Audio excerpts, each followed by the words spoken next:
Never warn anyone if they are about to be fired. It creates a dangerous situation in the workplace, especially for women, and I will never do it again. About 2 years ago I was inadvertently made aware that one of my coworkers was about to be fired that Friday.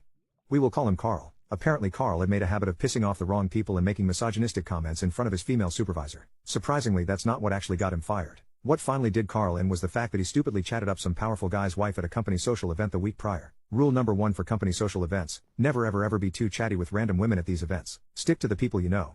You never know who she's married to and how powerful and insecure her husband may be. I only found out about Carl's pending firing because my job duties required me to spend a lot of time around upper management. My proximity to the halls and offices of upper management allowed me to overhear a conversation about his pending firing, and since none of the upper management personnel was aware that I knew Carl personally, they spoke freely about him right in front of me. They laughed for several minutes about everything involving Carl. His mediocre work ethic, the chatting up somebody's wife incident, his wardrobe, and the inappropriate misogynistic comment he was accused of making in front of his female supervisor. I basically sat there stone-faced and disinterested to hide the fact that I knew Carl personally. It must have worked because they kept going on and on about how mediocre he was.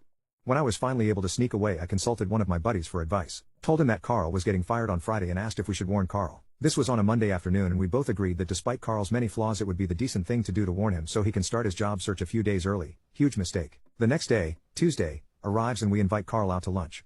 After we're all done eating, we break the news to Carl. We tell him that we caught wind that he's getting fired on Friday and there's nothing he can do to reverse it. We also advised him to start his job search immediately and to call out sick on Friday so that they are forced to fire him over the phone versus humiliating him by having him escorted out by security on Friday, which is standard procedure. We also made him promise to keep a low profile the rest of the week and not make it obvious that he was aware of his fate. A promise that he only kept for the 20 minutes it took us to drive back to the office, because within minutes of arriving back at the office he stormed into his female supervisor's office and accused her of hating men, sabotaging his career, and actively working to get him fired. We weren't present for this part of the story, but apparently after storming her office so aggressively she asked him to leave her office. When he refused, she literally screamed for help. That's when several people within earshot came running to see what was taking place. When they forcefully removed him from her office, he took off running to HR. But in the midst of all of this chaos, his supervisor panicked and pulled the fire alarm, assuming that he was running off to get a weapon to come back and harm her with. I was completely oblivious to all these events, so when I heard the fire alarm I assumed it was a normal fire drill. Everyone on my floor casually exited the building via the stairwells, but when we made it outside we were greeted by several police vehicles arriving and cops literally running full speed into the building. That's when we were all told to go home for the day. I was still completely oblivious that all this was for Carl. I actually found out later on social media that Carl triggered all of the chaos. The next day I also found out that when the cops were searching the building for him, they found him sitting outside of HR waiting for the fire drill to end so he could file a complaint against his supervisor. He had assumed it was a normal fire drill as well. He had no clue his supervisor had pulled the alarm on him because she was afraid of him becoming an active threat. He was fired on the spot.